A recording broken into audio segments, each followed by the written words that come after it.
Daniela Dahl, a 19-year-old Swede, is just one of thousands of young people who has had her life destroyed by the swine flu vaccine in 2009.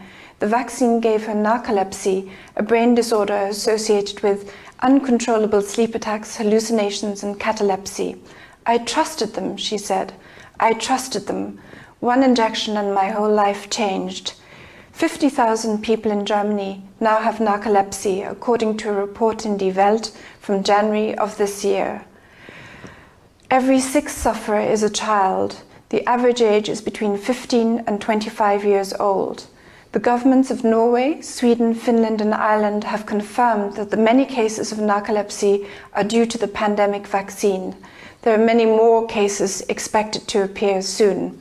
The horrifying thing is that nothing much has changed. We, the people of the world, still face the same monolithic threat from a mass vaccination campaign with the pandemic vaccine today as we did in 2009. The same pandemic vaccine is still being recommended by the World Health Organization. If anything, a review of the pandemic by the World Health Organization in 2011 has resulted in an even greater threat to the global population. It allows for even more pandemic vaccines to be delivered even faster to the people of the world. The biggest change in 2011 is the privatization of the pandemic virus warning system. Here we have a clear conflict of interest. Big Pharma, which stands to make the most profit from declaring a pandemic emergency, now has control over the World Health Organization's pandemic warning system. Pharmaceutical companies like GlaxoSmithKline have become key stakeholders in a network of WHO laboratories scattered around the globe, which is supposed to track the progress of a pandemic virus. The secret influence of big pharma companies on the World Health Organization vaccine policy in 2009 has since been exposed. WHO even changed the definition of a pandemic to be able to declare a pandemic emergency level 6 and trigger multi-billion-dollar contracts for big pharma. Baxter nearly started a global pandemic in 2009 when staff contaminated 72 kilos of the seasonal flu vaccine material with the deadly bird flu virus at its biosecurity level 3 facilities in Austria. Baxter had also pre-negotiated contracts to sell the pandemic vaccine. It has since emerged that Baxter is a site which is critical to US security, according to leaked diplomatic cables published by WikiLeaks. The question is, who runs this biosecurity facility? Is it the CIA? Is it a secret bioweapons lab? How could an incident of the kind that occurred in 2009 happen at Baxter's facility? It gets worse. The same pandemic vaccine is not only being recommended by the World Health Organization, WHO has announced plans to stockpile 150 million doses of pandemic vaccine. The purpose is to deliver the toxic vaccine even faster to the population of the globe. Pharmaceutical companies have also announced plans to transfer vaccine and adjuvant manufacturing technology around the globe to make sure everyone can be given these jabs more quickly. In 2009, plans to vaccinate 6 billion people around the world were activated by WHO. Yes, 6 billion people. Remember all the hype about a virus which could kill 95% of the population? Remember all the reports about crematoriums and mass graves? Imagine if the pandemic vaccine campaign had succeeded. There would now be millions of people around the globe, overwhelmingly young people like Daniela Dahl, suffering from narcolepsy and other autoimmune diseases. In 2009, France came closest to declaring martial law over the pandemic. Hundreds of vaccine facilities were set up around the country. Many of them were specially secure facilities with windows with iron bars, for example. Police actually marched into hospitals and forced doctors and nurses to go to these centers to administer the swine flu pandemic vaccine. In the end, only 6% of the French population took the swine flu pandemic vaccination because of the information available on the alternative media. The vaccination campaign in France was abruptly stopped when a group of activists filed charges of mass poisoning in a civil court in Paris against the French health minister Roselyne Bachelot at the end of 2009. Her lawyers couldn't find any answer to the evidence. After the first day of the court case in Paris, Roselyne Bachelot appeared on French TV and announced the end of the vaccination campaign, which was originally designed to vaccinate 100% of the French population by the end of January of 2010. This mass vaccination campaign was triggered in spite of the fact that the swine flu virus was so mild. Only 29 people, according to official figures, died of the swine flu in 2009. 3,000 people usually die from a seasonal normal flu every year. In spite of all the hype from governments, big pharma and the mainstream media, only 1% of the people in Italy and Spain took the pandemic vaccine, 3% in Austria, 3% in Israel, about 6% in Germany and France, and 5% in Sweden, or about 500,000 Swedish people. In Poland, no one took the vaccine because the health minister Eva Kopacz, a doctor, decided that it wasn't safe enough. As a doctor, my guiding principle has to be not to damage others, Kopacz told the Polish parliament in 2009. We will not buy the vaccine against the swine flu.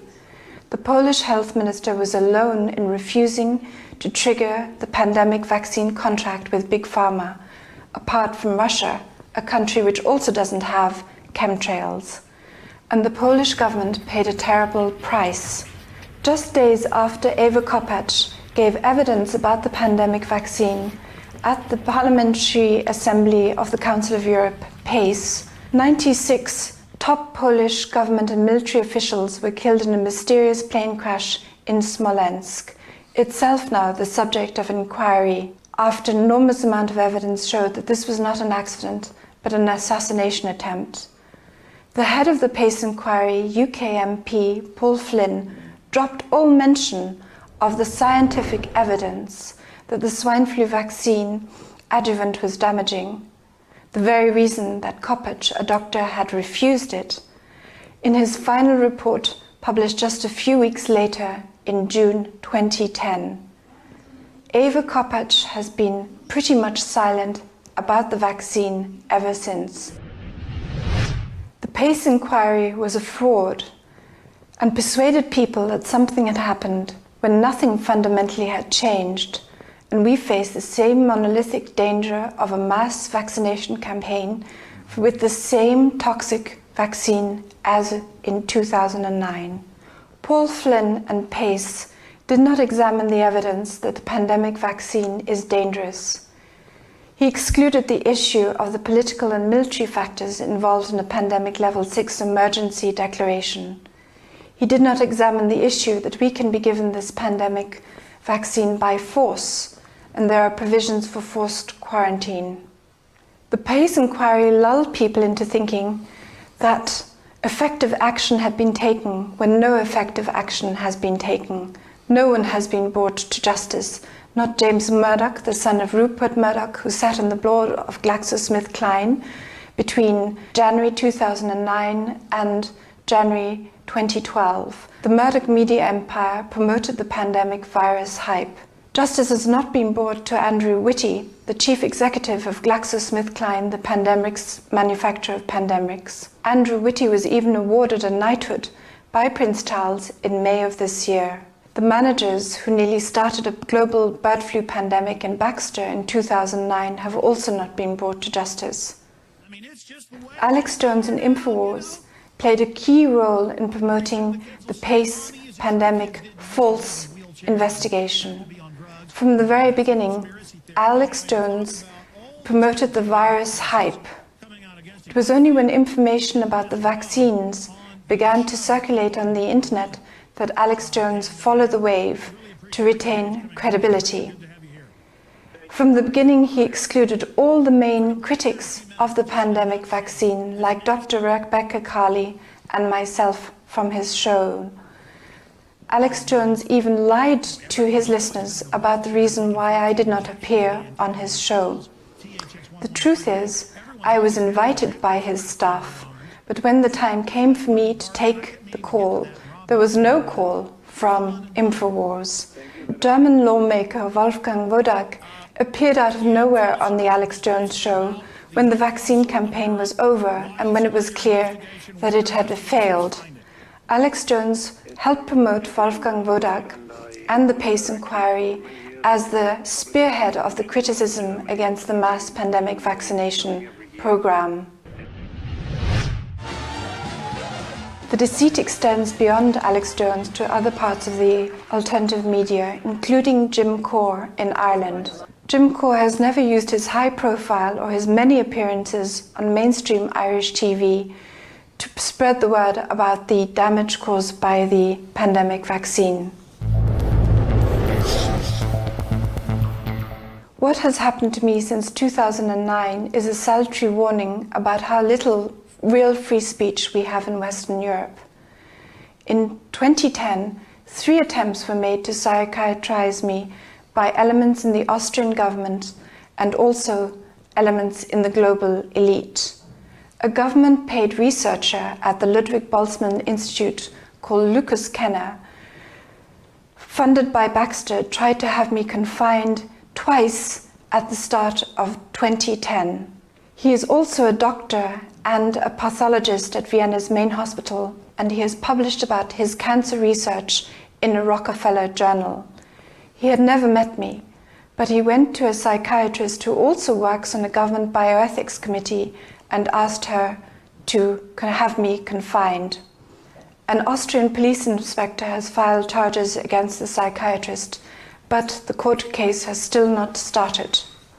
The board of the Ludwig Boltzmann Institute reads like a who's who of the Austrian elite. Bankers, industrialists, media tsars, and politicians of all parties sit on it. There is Christian Konrad, the head of Raiffeisen Bank, Dr. Ferdinand Meyer from Raiffeisen Bank, Franz Löschnack, the former Social Democrat health minister, Christian Rehner, the editor of magazine Profil, and Markus Bayer of the Austrian State Holding Company. Bayer is now going to take over position in Brussels.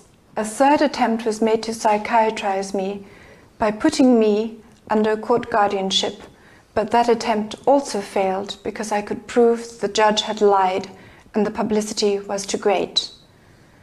I am an experienced medical journalist who has written for the Nature, the Medical Journal, the Scientist, and many other publications.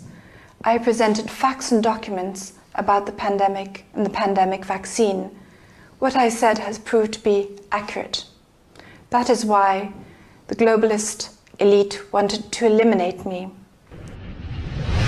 The stage is now set for another event to trigger a pandemic. This time, an act of bioterrorism could be used. Albert Osterhaus, a key advisor to the World Health Organization, claims to have found an especially deadly variant of the bird flu virus. This was published in Nature just a couple of weeks ago. Osterhaus also had shares in a firm producing the swine flu pandemic vaccine in 2009. The Olympics in London, for example, would be a perfect opportunity to spread some toxins and spark yet another fake pandemic and push for a global mass vaccination campaign. This time, WHO laboratories controlled by Big Pharma would hype the virus even more than they did in 2009. There are more and more signs that the global elite are planning a pandemic scare soon. In May, the government of Burkina Faso in Africa ended a major pandemic emergency exercise based on a scenario where a virus like influenza appears in a remote village. In spite of all the huff and puff, we face the same danger today that we faced in 2009. The same toxic pandemic vaccines can be given to us in the event of a pandemic emergency level 6. Big pharma companies have got greater control over the WHO's pandemic early virus warning system, allowing them greater opportunities for virus pandemic hype.